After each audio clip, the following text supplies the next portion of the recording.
जिले की हर खबर सबसे पहले आप तक पहुंचाने का वादा, बस यही है एक इरादा। आज ही लगाए अपना पद्मेश डिजिटल सेटअप। नमस्कार, बहुत स्वागत है आपका। आप देख रहे हैं पद्मेश 24/7 कृष्णा संडे के साथ। बुलेटिन की शुरुआत करते हैं।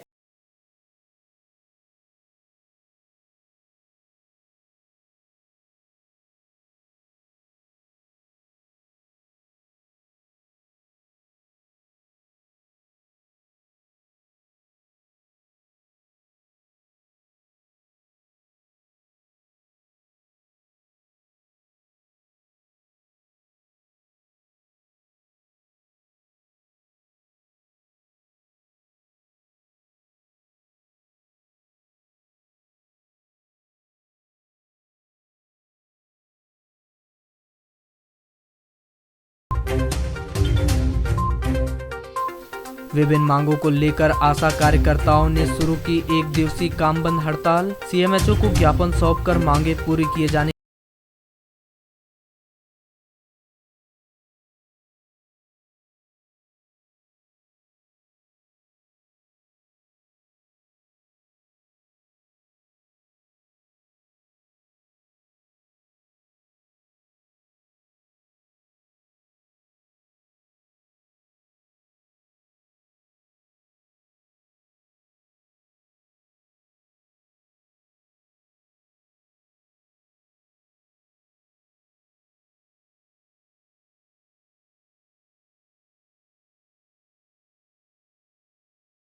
स्वास्थ्य संबंधी कार्यों में शासन प्रशासन का सहयोग करने वाली आशा बहनों को विभिन्न कार्यों का मानदेय का भुगतान लंबे समय से नहीं किया गया, जिसके चलते आशा बहनें काफी नाराज है।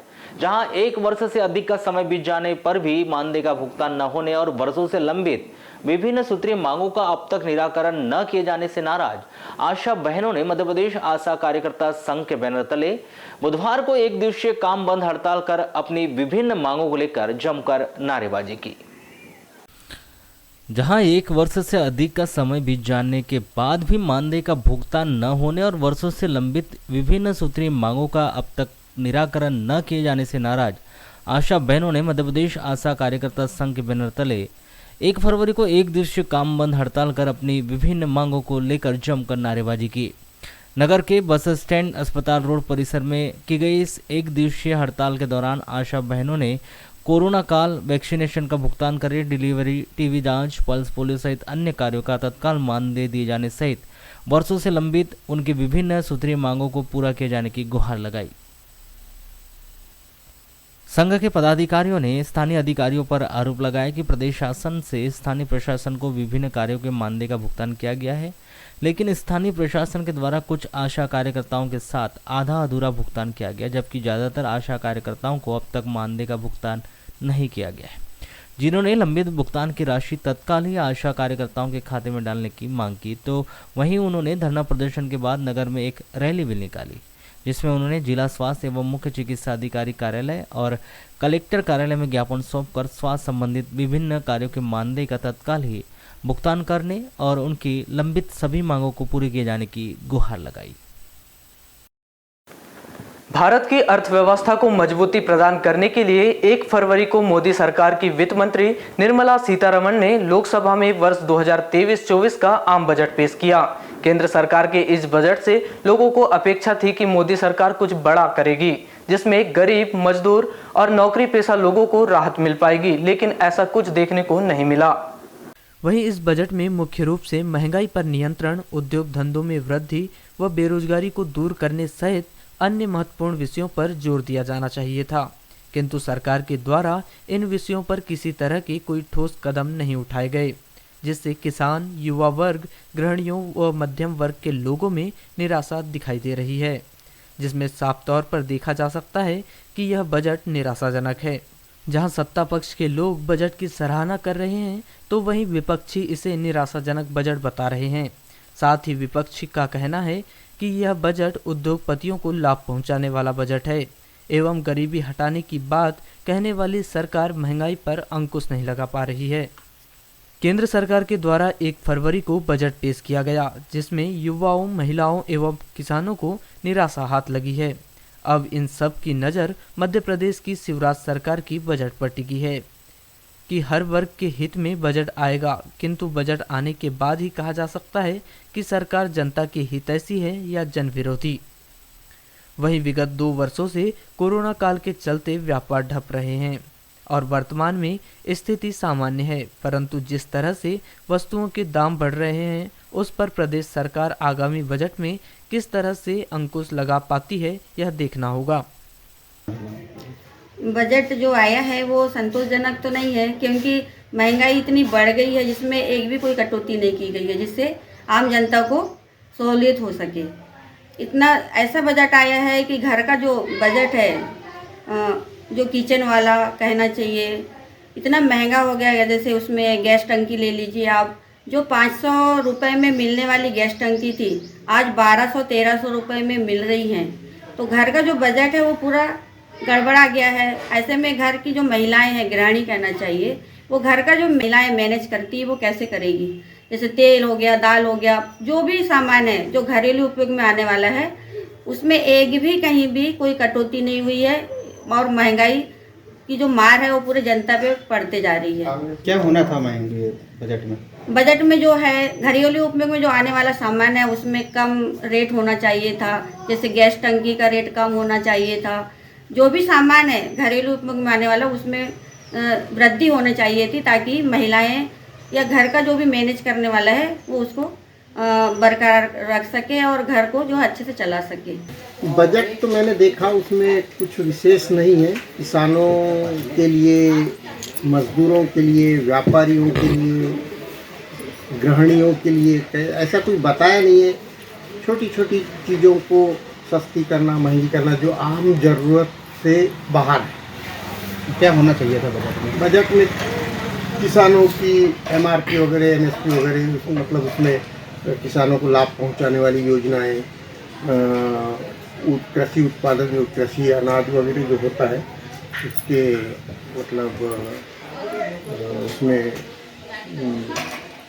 रेट वेट बढ़ाने के संबंध में, व्यापारियों के लिए मतलब ये GST वगैरह के, वो अन्य चीज़ों में मतलब फ़ायदा पहुंचाना, जिससे कि आम जनता तक मतलब फ़ायदा पहुंचे, गरीब किसानों को, मजदूरों को। क्या मानते हैं बजट को आप? बजट तो मेरे ख्याल से ऐसा लगा कि ये सिर्फ पूंजीपतियों को, उद्योगपतियों को बढ़ावा देने के लिए बजट पेश किया गया है। आम जनता को किसी प्रकार की राहत नहीं पहुंचाएगी। जैसे आगामी समय में चुनाव है तो बजट में कुछ लगता है कि चुनावी है क्या? ऐसा कुछ समझ में तो नहीं आ रहा है कि चुनावी बजट होगा। यदि आम जनता को लाभ पहुंचता है इस बजट से तो मैं मानता कि चुनावी बजट है। देश के मुखिया, हम सबके लाडले नेता, विकास पुरुष आदरणीय माननीय नरेंद्र मोदी जी ने देश के हित में और राष्ट्र के हित में सर्वस्पर्शी, सर्वव्यापी बजट हम सबके हित में आज पेश किया है। निश्चित तौर पर यह बजट बहुत ही संतुलित और देश हित का बजट है और देश के लिए नए नए आयाम, आर्थिक विकास को आगे बढ़ाने वाला यह बजट है। मुख्य लोगों का कहना है कि आम जनों के हित में बजट, किसानों के हित में नहीं है, आम लोगों को लेकर नहीं किया गया बजट। जो सारी जो योजनाएं बनाई गई है आम हित के लिए, आप देखिए 7 लाख तक का अभी उन्होंने क्राइटेरिया 5 लाख से इनकम टैक्स का दायरा बढ़ाकर, सब्सिडी जो बढ़ाकर 7 लाख कर दिया। ये आम जनता के लिए राहत की खबर है। इससे ज़्यादा राहत की खबर 28 महीने तक कोई भूखा ना सोए, आम जन के लिए मुफ्त राशन की व्यवस्था की है। ये बहुत हितकारी बजट है और आम जन को राहत पहुंचाने वाला बजट है। किसानों के हित में भी लगातार बहुत सारी योजनाओं का माननीय नरेंद्र मोदी जी ने और हमारी देश की वित्त मंत्री आदरणीय निर्मला सीतारमण जी ने यह बजट देश हित में प्रस्तुत किया है। मैं अपनी ओर से, अपने दल भारतीय जनता पार्टी की ओर से और अपने शहर लालबरा की ओर से उनको बहुत बहुत धन्यवाद ज्ञापित करता हूँ। लैंगिक अपराधों से बालकों का संरक्षण अधिनियम के विशेष न्यायाधीश मनोज कुमार तिवारी की अदालत ने अनुसूचित जनजाति की नाबालिग लड़की का अपहरण और उसके साथ दुष्कर्म करने के आरोप में आरोपी मनोज पिता शिव प्रसाद महाते 28 वर्ष वार्ड नंबर 13 हीरापुर थाना भरवेली निवासी को आजीवन कारावास की सजा सुनाई है। विद्यमान अदालत ने इस आरोपी को आजीवन कारावास के अलावा 10,000 रुपए के अर्थदंड से भी दंडित किया है। अभियोजन के अनुसार यह नाबालिग लड़की वारासिनी थाना क्षेत्र की रहने वाली है। 25 नवंबर 2019 को सुबह नाबालिग लड़की अपनी मां को दीदी के घर जा रहा हूं कहकर घर से निकली थी, जो अपने दीदी के घर नहीं पहुंची। तलाश करने पर उसका कहीं पता नहीं चल पाया। 3 दिसंबर 2019 को इस नाबालिग लड़की के गुम होने की रिपोर्ट दर्ज की गई थी, जिसकी तलाश की जा रही थी।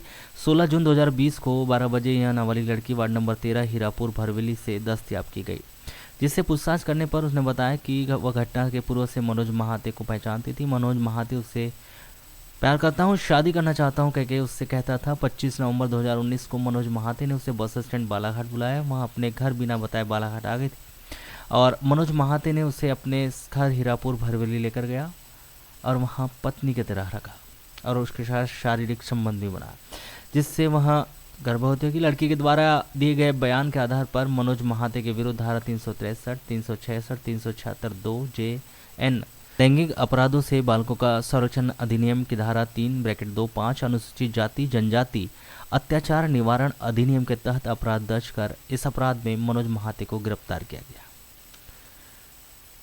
जिसके परिणाम स्वरूप विद्यमान अदालत ने मामले की समस्त परिस्थिति को देखते हुए अपने विवेचन निष्कर्ष और उपलब्ध साक्ष्य के आधार पर आरोपी मनोज महाते को धारा 376 2 भारतीय दंड विधान की धारा 3(2)(5) अनुसूचित जाति जनजाति अत्याचार निवारण अधिनियम के तहत अपराध में आजीवन कारावास और 5,000 रुपये के अर्थदंड, धारा 6 लैंगिक अपराधों से बालकों का संरक्षण अधिनियम 2012 के तहत अपराध में आजीवन कारावास व 5,000 रुपये के अर्थदंड से दंडित किया है।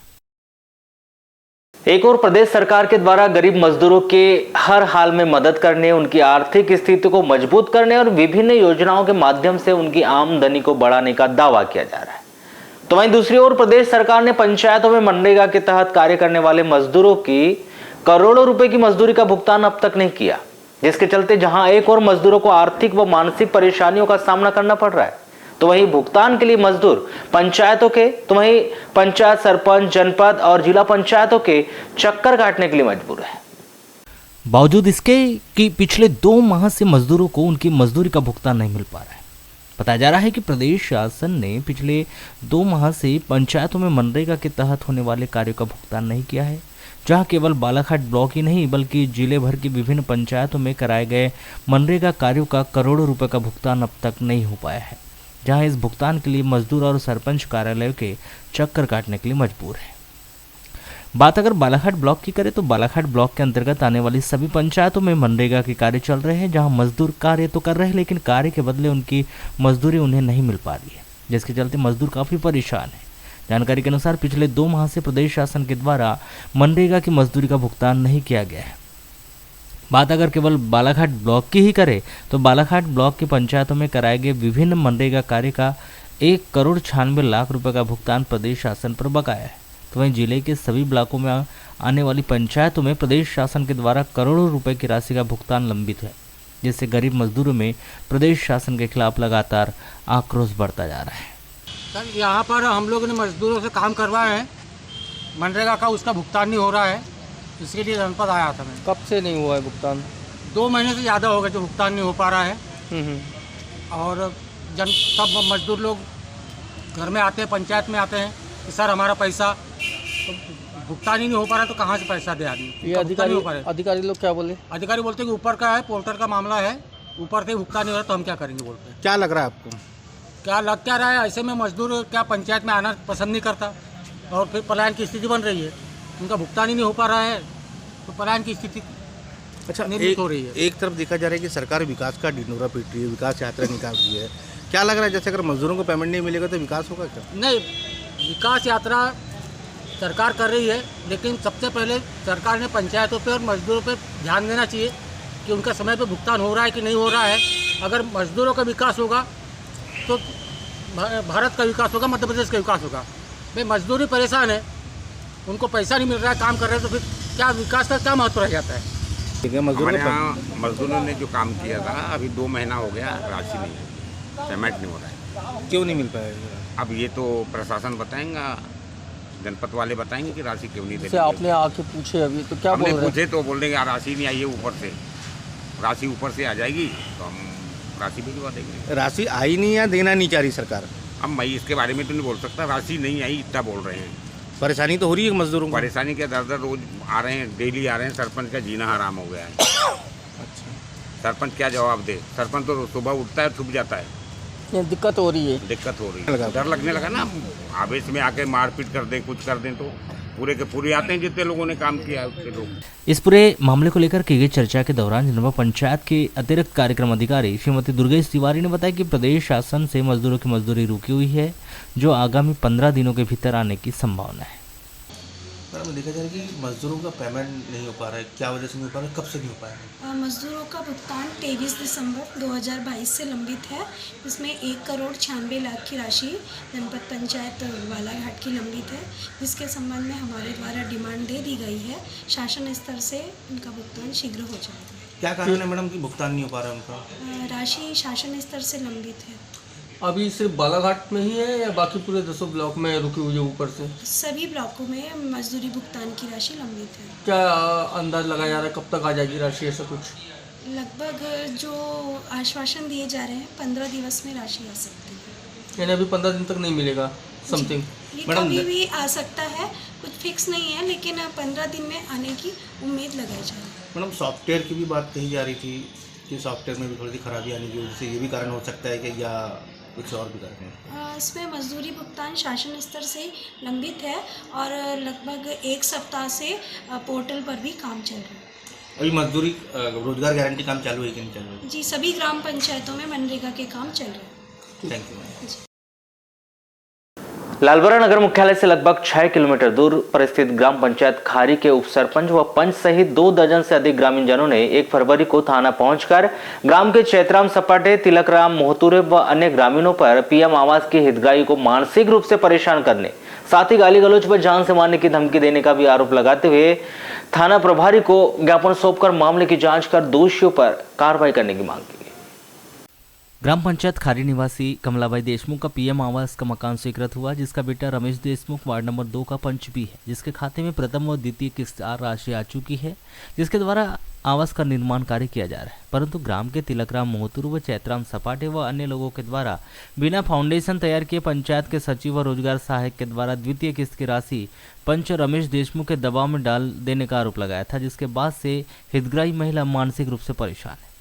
वहीं 24 जनवरी को आयोजित ग्राम सभा में पंच रमेश देशमुख के साथ तिलकराम मोहतुरे व चैतराम सपाटे ने गाली गलौज व जान से मार देने की धमकी व उप सरपंच के प्रति अभद्र टिप्पणी की थी। इस तरह पीएम आवास हितग्राही कमलाबाई देशमुख की झूठी शिकायत, उप सरपंच के प्रति अभद्र टिप्पणी व पंच के साथ गाली गलौज व जान से मारने की धमकी देने के बाद ग्रामीण जनों में आक्रोश व्याप्त है। 1 फरवरी को खारी के 2 दर्जन ग्रामीण थाना पहुंचकर झूठी शिकायत, पंच के साथ मारपीट व जान से मारने की धमकी देने वाले व्यक्तियों पर कार्यवाही करने की मांग की गई। ग्राम सभा में गाली गलौज देता है पंच, उनको मारने, चैतराम सपाटे और तिलक मोहतुरे। आपकी पंचायत में ग्राम सभा की मीटिंग में कब हुई थी? जो 24 तारीख को ग्राम सभा थी, उसमें अगर मेरी तबीयत खराब होने की वजह से मैं नहीं गया तो मेरे को बोल रहे थे कि उप सरपंच बन गया, इसको उप सरपंच गिरी से निकालो, ग्राम सभा में आ नहीं सकता क्या। क्यों कर रहे हैं इस टाइप से वो लोग? अब क्यों कर रहे हैं तो क्या मालूम, अब कौन सा झगड़ा तो ले रहे हैं तो मालूम नहीं। उनकी दबंगताई तो इसमें आपके सरपंच लोग सही नहीं कर रहे हैं क्या? सरपंच लोग कोई सहयोग नहीं करता, समझा देंगे बोलते हैं, पर कोई समझाने की गुंजाइश नहीं करते। उन्हीं के पक्ष के लोग हैं ये सरपंच पक्ष। तो ये पंचायत में कुछ कर्मचारी हैं क्या है? कुछ भी नहीं है, पंच में कोई कर्मचारी नहीं है, कोई इनका महत्व ही नहीं है। जबरदस्ती माटी खाते का पैसा निकाल के लड़का भी उसका गलत उपयोग कर रहा है और दुरुपयोग कर रहा है। इस टाइप की इनके बारे में अफवाहें फैलाई गई, जिसके कारण माता जी की कल शाम को लगभग तबीयत बहुत ख़राब हो गई थी। जैसे तैसे मेडिसिन खिलाकर शाम को खाना वगैरह हुआ। फिर रात्रिकालीन में जब हम पेशाब उठे तब माता जी अपने बिस्तर पर नहीं थी। जब हम दोनों भाई इधर उधर ढूंढे तो ये नदी के किनारे लगभग पाई गई, जिसको लगभग 1:30-2 बजे हम लोगों ने वहाँ से उठाकर लाए। किस कारण से चली गई थी? ये सब पेपरबाजी, गांव के लोगों की तानाबाजी, इन्होंने पैसा को खाए, दुरुपयोग किए, ऐसा कर डाली वैसा कर डाली, ये सब सुन के इनका सब ऐसा उनका कहना है कि 2022 जनवरी में राशि आई थी आपकी 25,000 रुपये। हाँ। और लेंथ हुआ नहीं हो, सेकंड किस्त की राशि डल गई, उसके बाद भी निर्माण कार्य नहीं हो रहा है। नहीं, तो उस समय जब राशि आई थी तो क्या हुआ था कि जब बारिश के समय बहुत लेट हो गया था और हमारे घर में क्या है थोड़े से 2-3 काम हो गए थे जो कि एक साल में 2-3 काम नहीं किए जाने के कारण उसका शुभारम्भ जो है ओपनिंग मकान की लेट की गई और नए साल चैत के बाद ओपनिंग किया गया, जिसमें फिर बारिश का समय आ जाने के कारण फिर वो स्थगित रहा कुछ दिन। और सेकंड किस्त आने के बाद पूरे कालम बीम और सारे मटेरियल 1.5 लाख के करीब का मटेरियल घर में गिरा पड़ा है, कार्यरत है, जिसमें काम करने वाले कर्मचारी भी मेरे साथ आए हैं। नहीं लेन वहीं दूरभाष पर चर्चा में थाना प्रभारी अमित भावसार ने बताया कि खारी निवासी रमेश देशमुख व अन्य लोगों ने ज्ञापन सौंपकर शिकायत की थी कि ग्राम के 2 व्यक्तियों के द्वारा 24 जनवरी को ग्राम सभा में उन्हें गाली गलौज कर जान से मारने की धमकी दी है। कमलाबाई देशमुख का पीएम आवास का मकान बन रहा है, किंतु उनके द्वारा झूठी शिकायत कर मानसिक रूप से परेशान किया जा रहा है। रमेश देशमुख की रिपोर्ट पर चैतराम सपाटे व तिलकराम मोहतुरे के खिलाफ विभिन्न धाराओं के तहत मामला पंजीबद्ध कर मामले को जांच में लिया गया है। बालाघाट सिवनी मार्ग नेशनल हाईवे मार्ग बनने वाला है, जिसकी तैयारी प्रशासन स्तर से शुरू हो चुकी है। 1 फरवरी को राजस्व विभाग के द्वारा नेशनल हाईवे मार्ग की गाइडलाइन के अनुसार नेशनल हाईवे मार्ग निर्माण के लिए विश्राम गृह के समीप बस स्टैंड से लेकर मजार तक मार्ग के बीच दोनों साइड 40-40 फीट तक नाप झोंक कर काले पेंट से निशान लगाकर चिन्हित किया गया। यानी उक्त स्थान तक जिन लोगों ने शासकीय जमीन पर कच्चा व पक्का अतिक्रमण किया है, उसे आगामी समय में शासन के निर्देश पर तोड़ने की कार्रवाई की जाएगी। इस नापझोंक के दौरान हाईवे मार्ग के दोनों ओर स्थित अधिकांश दुकानें के अंदर करीब 10 से 15 फीट अंदर तक नाप जा रहा है, जिससे ऐसा लग रहा है कि नेशनल हाईवे मार्ग का निर्माण किया जाएगा तो उक्त दुकानों को भी तोड़ा जाएगा, जिससे उन्हें लाखों रुपए का नुकसान होगा। वहीं राजस्व विभाग के द्वारा 1 फरवरी को नेशनल हाईवे मार्ग निर्माण के लिए नापझोंक प्रारंभ किया गया तो लोगों की भीड़ लग गई और अधिकांश लोगों ने कहा कि पूर्व में ही एक साथ मार्ग के बीच से दोनों साइड 40-40 फीट स्थान चिन्हित कर तोड़ने की कार्रवाई की जानी थी, परंतु बार बार नाप झोंक कर स्थानीय दुकानदार व रहवासियों को परेशान किया जा रहा है। साथ ही दुकान तोड़ने के पहले अन्य स्थान पर विस्थापित किए जाने की मांग भी प्रशासन से की गई है। इस नाप झोंक के दौरान किसी भी दुकानदारों के द्वारा किसी प्रकार का विरोध नहीं किया गया, जिससे कार्रवाई शांतिपूर्वक संपन्न हुई। देखिए, जो NH की गाइडलाइन है वो 40 फीट मतलब कुल 80 फीट की गाइडलाइन है। अभी हमारी जो रोड है वो रेस्ट हाउस के बाद से कहीं पर 29 फीट है डबल उसका, कहीं पर 27 फीट है और ये आगे चलकर मजार तक इसी तरह की स्थिति है। तो क्योंकि NH की गाइडलाइन 80 फीट की है, इसलिए आज हमने 80 फीट दोनों तरफ 40-40 फीट चिन्हित किया है और लोगों को जानकारी दी है कि ये 80 फीट NH की गाइडलाइन के अनुसार निशान लगा रहा है। सर, निशान लगाने के बाद कोई तोड़ने की या कोई ऐसा नहीं। देखिए, क्या होता है कि आम जनता जो अभी लालवर में चल रहा है, आम जन खुद ही ये चाह रहे हैं कि रोड चौड़ी हो जाए और हमने चिन्ह लगाकर उनको बताया बस है कि यहाँ तक गाइडलाइन में आएगी और स्वैच्छिक है ये। अभी की स्थिति में तो स्वैच्छिक है, क्योंकि अभी हमने कोई नोटिस जारी नहीं किया उनको। स्वैच्छिक है कि तोड़कर अपना अलग कर लेंगे तो आगे चलकर असुविधा लोगों को नहीं होगी। तो सर, ये प्रक्रिया कब तक प्रारंभ हो जाएगी कि NH की? अभी देखिए, ये तो अभी समय के गर्भ में है, क्योंकि माननीय जो हमारे भूतल परिवहन मंत्री जी हैं उन्होंने घोषणा की है मात्र अभी और हो सकता है कि आगे। वाराणसी नगर के प्रतिष्ठित संस्था CM राइज टेहलीबाई शासकीय उत्कृष्ट उच्चतर माध्यमिक विद्यालय की कक्षा 11वीं में अध्ययनरत छात्रा बेबी पिता Rajendra Raut ward number 6 Lalbarra road निवासी का 32वां पश्चिम बंगाल विज्ञान मेला के लिए नेशनल स्तर के लिए चयन हुआ था, जहां वह छात्र विद्यालय की गलती से नहीं जा पाई, जिसको लेकर छात्र छात्राओं ने 1 फरवरी को आक्रोश जताते हुए ज्ञापन सौंपा है, जिसमें सभी छात्र छात्राएं प्राचार्य कक्ष में पहुंचे, जहां उनसे विभिन्न विषयों को लेकर चर्चा की, परंतु संतोषजनक जवाब न देने पर छात्र छात्राओं के द्वारा तहसील कार्यालय पहुंचकर तहसीलदार राजेंद्र टेकाम को ज्ञापन सौंपकर आवश्यक कार्रवाई करने की मांग की गई। ज्ञापन में छात्र छात्राओं ने बताया कि 28 जनवरी 2023 को विद्यालय में विज्ञान मेला आयोजित किया गया था, जिसकी जानकारी किसी छात्र छात्राओं को नहीं दी गई, जिसके बाद विद्यालय में मेला आयोजित किया गया। वहीं कक्षा 11वीं गणित की छात्रा बेबी राउत, छात्र दीपांकर रुके को विज्ञान मेले की प्रतियोगिता में नेशनल के लिए आसाम जाने का चयन हुआ तो प्राचार्य के द्वारा वहां भी नहीं भेजा गया। तत्पश्चात 32वां पश्चिम भारत विज्ञान मेले में बेबी राउत का चयन नेशनल के लिए हुआ तो पुनः मुंबई के लिए प्राचार्य के द्वारा उन्हें नहीं भेजा गया।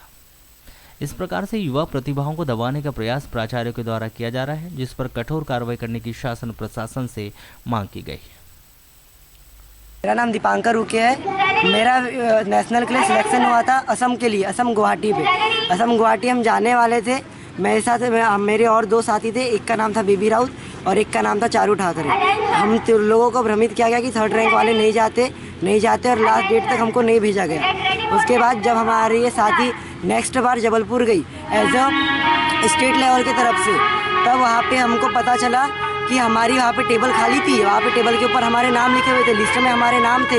हमारे पुराने साथियों ने हमसे पूछे कि आप क्यों नहीं आए, तो हमें कुछ जानकारी ही नहीं थी, तो हम कैसे जाते। हमारा नेशनल छूटा है। नेशनल बार बार नहीं होता ज़िंदगी में, नेशनल एक ही बार आता है, वो भी बड़ी मुश्किलों से आता है। उसके बाद हमारे स्कूल में हमारा दूसरा प्रश्न ये था सर से कि हमारे स्कूल में 28 तारीख को हुआ प्रोग्राम विज्ञान मेला, और उस मेले में गांव के बच्चे आए। हमारे स्कूल विकास खंडी स्कूल है, स्कूल में CM राइस स्कूल है, यहाँ पे फंड की कमी नहीं है। यहाँ पे गांव से बच्चे आए, अपना मॉडल लेके, अपनी सारी प्रस्तावना लेके आए, और हमें किसी विद्यार्थियों को पता नहीं है, स्कूल को किसी विद्यार्थी को पता नहीं है कि हमारे स्कूल में प्रोग्राम हो रहा है, स्कूल में विज्ञान मेला हो रहा है। क्या स्कूल के बच्चे रुचि नहीं लेते विज्ञान में? कब जाने का था आपका? हमारा जाने का था नवंबर में, पर हमें जाने नहीं मिला हम तीनों को।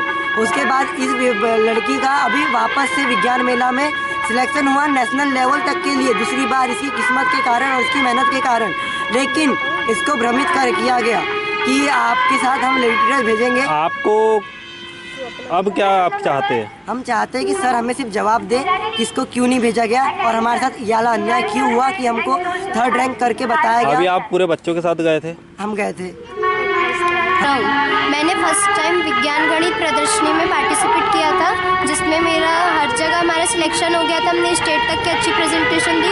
उसके बाद में हमारा नेशनल के लिए सिलेक्शन हुआ, पर लेकिन स्कूल में सबने बोले कि नेशनल वाले, यानी नेशनल में 3rd रैंक वाले नहीं जाते। पर लेकिन जब फिर मेरे को बोला गया कि आप एक काम करो, 32वां में पार्टिसिपेट कर लो, इसमें अगर आपको नेशनल तक की अच्छी रैंक लग गई तो हम आपको नेशनल में भेजेंगे। मैंने इसमें फिर 32वें में पार्टिसिपेट करा, जिसके बाद में मेरा स्टेट में भी 3rd रैंक लगा और इसमें 3rd रैंक वाले नेशनल में जाते थे। तो मेरे को बोला गया कि आपको भेजा जाएगा। लास्ट 27 दिसंबर को सूचना मिल गई थी कि रिजर्वेशन करा लीजिए मुंबई जाने का, पर लेकिन यहाँ से मुझे बोला गया कि रिजर्वेशन हो गया है। पर लेकिन जब एग्ज़ाम ख़त्म हुई मेरी हाफ ईयरली, उसके बाद जब मैं स्कूल आई तो मुझे स्कूल में बताया गया कि रिजर्वेशन हुआ ही नहीं है। उसके बाद मैंने सर से कहा, तो सर ने कहा ये मेरी जिम्मेदारी नहीं है, हम रिजर्वेशन नहीं कराएंगे। तो हमने बोले कि ठीक है, आप रिजर्वेशन नहीं कराइए, आप बस हमको अनुमति दे दीजिए, हम अपने पैसे, मैडम का भी खर्चा हम दे देंगे और मेरा भी खर्चा हम घर से उठा लेंगे, आप अनुमति दे दीजिए। तो हमें प्रिंसिपल सर ने अनुमति नहीं दी है। उसके बाद में फिर अनुमति देने के लिए भी तैयार हुए, रिजर्वेशन कराने के लिए तैयार हुए। तो उन्होंने 28 जनवरी तक के हमको यही बोलते रहे कि मैं आज करा रहा हूँ, कल करा रहा हूँ, शाम को करा रहा हूँ। ऐसे ही बोलते बोलते उन्होंने पूरी 27 तारीख 28 तारीख ला दिए और मेरा 31 से वहाँ पे प्रेजेंटेशन था। तो उन्होंने तत्काल की सीट करवाई रिजर्वेशन और उसमें अपनी और मेरी रिजर्वेशन कराई, जिसमें हमारे मम्मी पापा ने बोले कि यदि लेडी टीचर जाएगी साथ में तो हम भेजेंगे, वरना हम किसी मतलब जेंट्स के साथ में नहीं भेजते उतने दूर। और उसके बाद में क्या बोलते हैं, अभी हमारी डेट निकल गई तो अभी तक के हमको भेजा नहीं गया। और अभी हमारा सिर्फ क्या है, 2 बार नेशनल्स की चांस छोड़ दिया गया हमारे, और दोनों बार हमको भ्रमित करके रखा गया कि भेजा। अभी जैसे आप पूरे बच्चे वहाँ पे अपने प्राचार्य के पास गए थे तो क्या कहना आया उनका?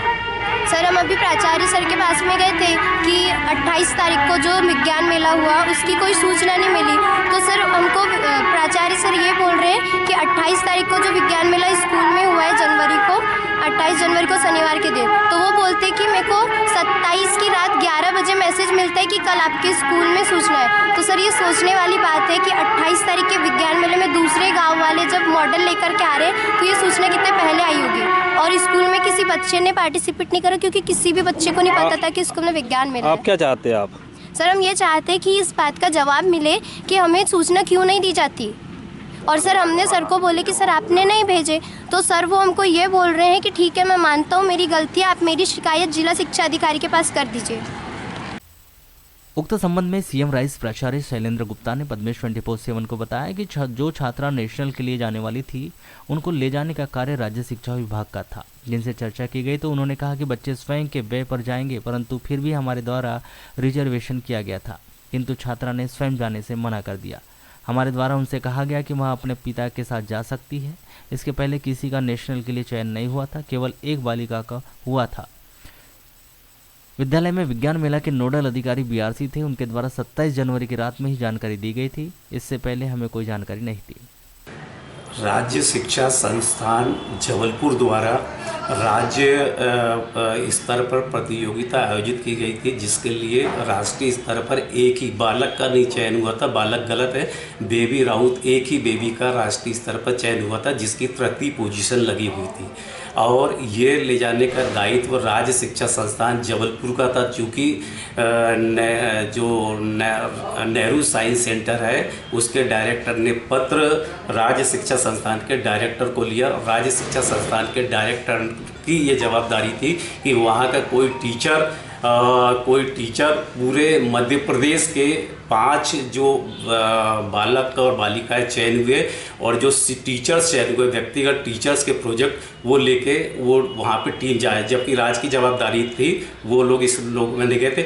उसके बाद भी हमने आउट ऑफ द बॉक्स मतलब जाके बच्ची का एसी में जबलपुर से 29 तारीख को तत्काल में गरीब रथ से रिजर्वेशन कराया। उसके बाद भी बच्ची ने कहा कि हम लोग नहीं जा सकते। मेरे द्वारा स्वयं उनके घर गया और उनके पालकों को बोला कि आप चले जाइए और आपकी बच्ची चले जाए, तो भी उन्होंने मना कर दिया कि हम लोग नहीं जाते, ये आप ले जा लीजिए। और सर दूसरा एक आरोप लगा है कि इसके पहले 22 नवंबर को भी अपने एक बालक का और एक बालिका का 3rd रैंक लगा था। नहीं, कोई ऐसा कोई रैंक नहीं लगा है, वो गलत। वो वही लोग जो है वो राज्य से यहाँ पे गए और वो लोग इंस्पायर अवार्ड में गए थे। उसमें ये बोला कि आपके 3rd रैंक वाला नहीं जाता है करके। नहीं, 3rd रैंक वाला ये डिसाइड वो लोग करते हैं, राज्य शिक्षा संस्थान जबलपुर करता है कि किसको जाना किसको। ये हमारा विषय नहीं, राज्य शिक्षा संस्थान का विषय है। सर आपके यहाँ 28 तारीख को भी हुआ था, जिसका आरोप आपके ऊपर लगाया जा रहा है कि हमें सूचना नहीं दी गई थी अपने विज्ञान प्रदर्शनी की। 28 तारीख को जो विज्ञान मेला आयोजित किया गया था, इसके लिए नोडल अधिकारी, विकासखंड शिक्षा अधिकारी और विकासखंड स्रोत समन्वयक, इनको जिला स्तर से बनाया गया था। अब चूँकि 28 को तो 27 की रात को 11:30 बजे मुझे इंटीमेट किया गया कि सर हमको कोई जगह नहीं मिल रही, आपके स्कूल में आयोजित किए गए थे। आयोजनकर्ता की एजेंसी विकासखंड शिक्षा अधिकारी और बीओ है। विकासखंड शिक्षा अधिकारी से को इस विषय में कोई जानकारी नहीं थी। मेरे द्वारा जानकारी दी गई कि 11 तारीख और 28 तारीख को आनंद फानन में उन लोगों ने यहाँ पे विज्ञान मेला आयोजित करने की अनुमति मांगी। मैंने उनको दे दिया, जिसमें ग्रामीण क्षेत्र के बच्चों ने भाग लिया। तो सर इसकी जानकारी अपने बच्चों को नहीं दी गई थी? ये विकासखंड शिक्षा अधिकारी ने सभी को पत्र जारी किया था। मतलब विकासखंड शिक्षा अधिकारी और बीओ की जवाबदारी, ये प्राचार्य की जवाबदारी नहीं थी।